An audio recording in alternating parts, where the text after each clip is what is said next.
Hello everyone, welcome to the channel star chemistry. आज हम discuss करेंगे relative reactivity of alkyl halide with allyl halide, vinyl halide और aryl halide. Topic important है आपका, लेकिन आसान भी है, बस कंसेप्ट समझ आना चाहिए। तो वही आज हम देखेंगे। तो सबसे पहले डिस्कस करते हैं एल्काइल हैलाइड की reactivity with respect to allyl halide. तो आपका एलाइल हैलाइड क्या होता है? एलाइल हैलाइड आपका है मोनो हेलोजन डेरिवेटिव है, और जो आपका हेलोजन है वो प्रेजेंट है अल्फा कार्बन पे, alpha two the carbon carbon double bond की डबल बॉन्ड के जो अल्फा कार्बन पे उस पे आपका हेलोजन अटैच है। तो यहाँ और एलाइल आपका ये आपका एल्काइल हैलाइड है। तो यहाँ पे जो रिएक्टिविटी है वो किसकी? एलाइल हैलाइड आपका बहुत ज्यादा रिएक्टिव है बजाय किसके? न्यूक्लियोफिलिक सब्स्टिट्यूशन रिएक्शन के लिए एल्काइल हैलाइड से। कहने का मतलब कि जो आपका एलाइल हैलाइड है ये वाला, ये ज्यादा रिएक्टिव है to for nucleophilic substitution reaction than alkyl halide. तो इसका रीजन समझते हैं कि रीजन क्या है, ये क्यों इतना ज्यादा रिएक्टिव है।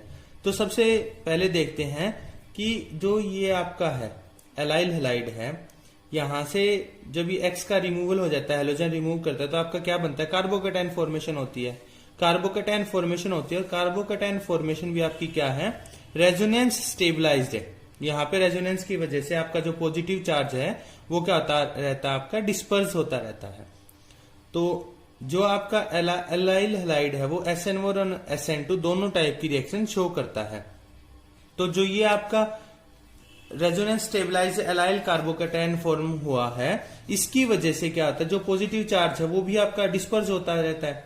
डिस्पर्स होने की वजह से जो एलाइल कैटाइन है आपका बहुत आसानी से फॉर्म हो जाता है, और आसानी से फॉर्म होने की वजह से आपका ये SN1 रिएक्शन को शो करता है। जो SN1 रिएक्शन ये शो कर रहा है वो कई बार तो आपका जो सेकेंडरी एल्काइल हैलाइड है, आपका एल्काइल हैलाइड बनते हैं, यहां से जो सेकेंडरी होते हैं आपके कैटाइन बनेगा इनसे, उससे ज्यादा फास्ट रिएक्शन शो करते हैं बहुत बार तो, वरना उसके सेम तो रिएक्शन बहुत आसानी से शो करते ही हैं। तो कहने का मतलब कि जो SN1 रिएक्शन है वो आपका एल्काइल हैलाइड से फास्ट दिखाएगा। तो ये तो हुआ SN1 के लिए। अब SN2 रिएक्शन है, वो शो करने का इसका क्या रीजन है, वो इससे फास्ट क्यों शो करता है, तो देखते हैं इसके लिए। ये हमारे पास क्या है? एलाइल हैलाइड है। तो अब हम देखते हैं कि जो SN2 रिएक्शन होती हैं उनमें जो मेन हम फैक्टर को फोकस करते हैं वो कौन सा होता है? आपका स्टीरिक हिंड्रेंस वाला फैक्टर होता है, कि जितनी ज्यादा स्टीरिक हिंड्रेंस होगी उतना ही आपका क्या होगा? स्लो अटैक होता है, स्लो रिएक्शन होती है, और जितना स्टीरिक हिंड्रेंस कम होगी उतना ही फास्ट अटैक होता है। तो वही यहाँ पे भी होता है। जो आपका एलाइल हैलाइड है वो आपका अटैकिंग न्यूक्लियोफाइल को कोई भी स्टीरिक हिंड्रेंस प्रोवाइड नहीं करता है, और स्टीरिक हिंड्रेंस प्रोवाइड नहीं होगी तो ये आपका बहुत आसानी से SN2 रिएक्शन है उनको भी शो करता है। दूसरी बात क्या है कि ये आपके जो प्राइमरी एल्काइल हैलाइड है उसी के कंपैरिजन में है, या तो उसके सेम रिएक्शन शो करेगा सेम रेट की, या फिर उससे फास्टर रिएक्शन है वो शो करता है। तो हमने यहाँ पे देखी कि यहाँ पे ये स्टीरिक हिंड्रेंस ना होने की वजह से SN2 रिएक्शन शो कर रहा है, और वहां पे कार्बोकेटाइन की फॉर्मेशन हो रही है, और कार्बोकेटाइन भी आपका क्या हो रहा है? डिस्पर्स होने की वजह से, रेजोनेंस स्टेबलाइज होने की वजह से ये स्टेबल है, और आपका SN1 रिएक्शन है उनको बहुत आसानी से शो करता है। तो इस तरीके से हमने देखा कि जो आपका एल्काइल हैलाइड है वो कम रिएक्टिव है बजाय किसके? एलाइल हैलाइड के। तो अब हम इसके बाद डिस्कस करते हैं विनाइल हैलाइड को। तो अब हम बात करते हैं, हमारा नेक्स्ट है कि relative reactivity of vinyl halide with respect to alkyl halide, कि विनाइल हैलाइड ज्यादा रिएक्टिव होगा या एल्काइल हैलाइड। तो हम देखते हैं कि विनाइल हैलाइड है क्या। सबसे पहले तो वो हम देखा कि vinyl halide are mono halogen derivative है। एक हेलोजन डेरिवेटिव होगा आपका किसका? एल्कीन्स का, जिसमें आपका हेलोजन होगा वो उसी कार्बन डबल बॉन्ड वाला जो कार्बन है उससे अटैच होगी। तो क्या है? विनाइल हैलाइड आपका मोनो हेलोजन डेरिवेटिव है और डबल बॉन्ड वाले एक कार्बन के साथ अटैच होगा। तो ये आपका विनाइल हैलाइड, जो विनाइल हैलाइड है वो आपका लेस रिएक्टिव है। लेस रिएक्टिव होने का क्या कारण है? देखते हैं कि जो आपका लेस रिएक्टिव है towards nucleophilic substitution reaction than alkyl halide. तो रीजन देखते हैं हम क्या है इसका।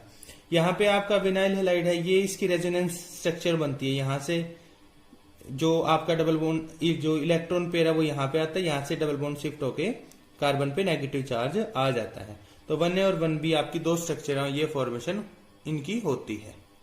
तो हमने यहाँ पे देखा कि जो कार्बन हेलोजन बॉन्ड है वो शुरू में कैसा था, आपका सिंगल बॉन्ड था, लेकिन अब यहाँ पे क्या हो जाता है, यहाँ पे डबल बॉन्ड आने की वजह से पार्शियल डबल बॉन्ड कैरेक्टर आ जाता है। और डबल बॉन्ड आने की वजह से हमें पता है कि ये कैसा होगा, आपका स्ट्रोंगर बॉन्ड होगा, शॉर्टर भी होगा, डबल बॉन्ड आपके शॉर्टर होंगे और स्ट्रोंगर भी होंगे।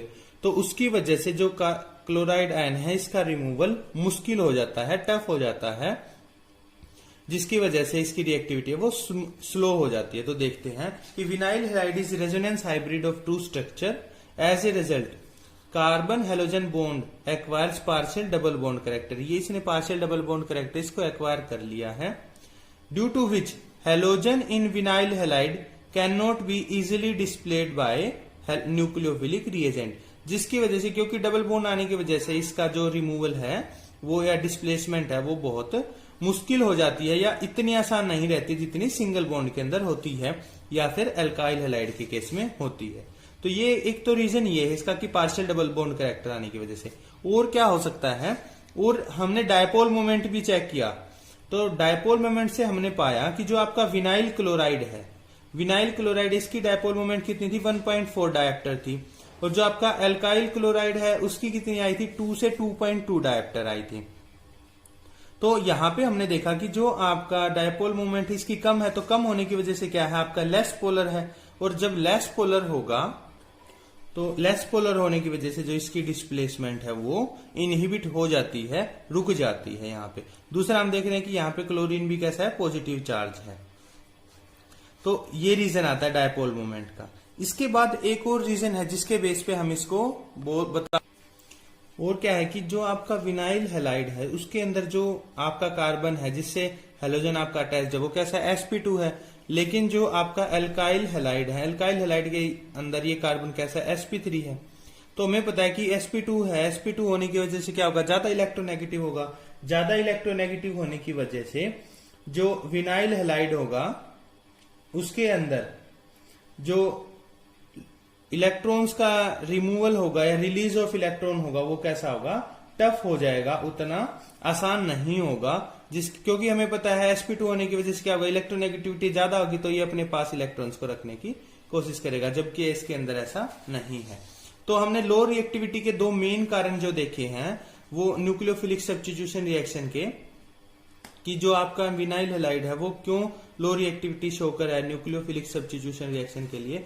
फर्स्ट तो है delocalisation of electron by resonance, कि रेजोनेंस की वजह से इलेक्ट्रॉन का डीलोकलाइजेशन हो रहा है। और दूसरा क्या है, attachment of halogen to sp hybridised carbon, कि जो आपका हेलोजन है वो sp2 हाइब्रिडाइज्ड कार्बन से अटैच है, जिसकी वजह से जो आपका ये बॉन्ड है ये कैसा हो जाता है, लेस पोलर होगा। क्योंकि जो आपका विनाइल हैलाइड वाला जो कार्बन है वो इलेक्ट्रॉन्स को लूज करना उसके लिए इतना आसान नहीं होगा, लेस विलिंग होगा, वो नहीं चाहेगा कि अपने जो इलेक्ट्रॉन्स है उनको डोनेट करें।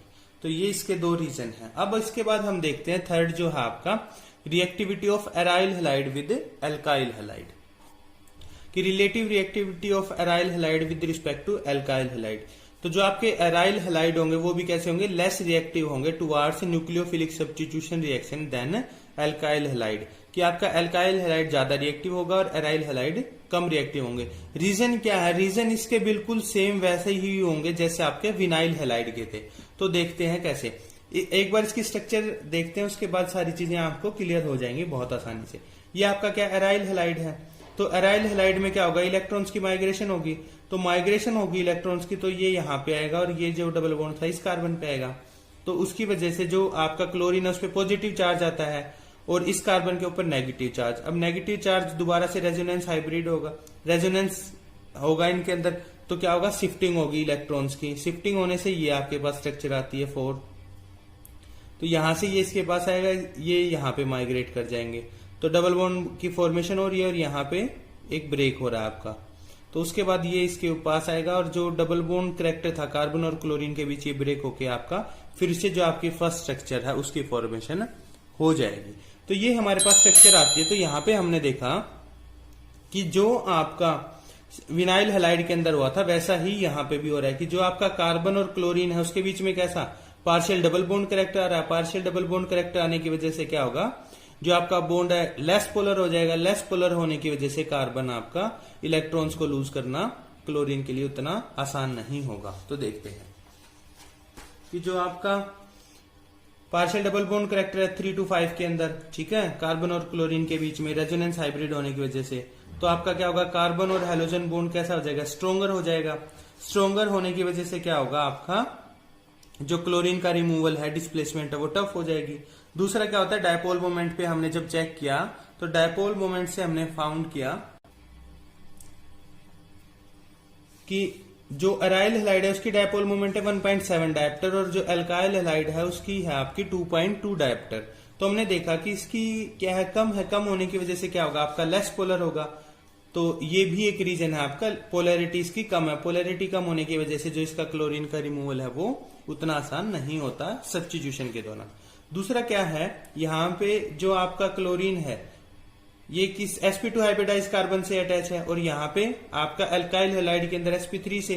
तो वही जो हमने पीछे डिस्कस किया था कि जो sp2 हाइब्रिडाइज कार्बन है उसके अंदर इलेक्ट्रोनेगेटिविटी ज्यादा है। तो जो आपका sp2 हाइब्रिडाइज कार्बन है एराइल हेलाइड के अंदर, वो क्या होगा, less willing to release the electrons to the halogen, कि वो नहीं चाहेगा कि अपने इलेक्ट्रॉन्स को क्लोरीन को रिलीज करे या दे, जिसकी वजह से आपका बॉन्ड लेस पोलर है और रिएक्टिविटी इसकी कम हो जाएगी टुवार्ड्स न्यूक्लियोफिलिक सब्स्टिट्यूशन रिएक्शंस। तो वही इसके दो मेन रीजन है, delocalisation of electrons by resonance और attachment of halogen to sp2 hybridized carbon. कि एक तो डीलोकलाइजेशन और ये इलेक्ट्रॉन्स की रेजोनेंस के द्वारा, एक तो ये रीजन है इसकी कम रिएक्टिविटी का या लो रिएक्टिविटी का, और दूसरा क्या है, हेलोजन का sp2 हाइब्रिडाइज्ड कार्बन से अटैचमेंट। तो ये हमने तीन चीजें डिस्कस की।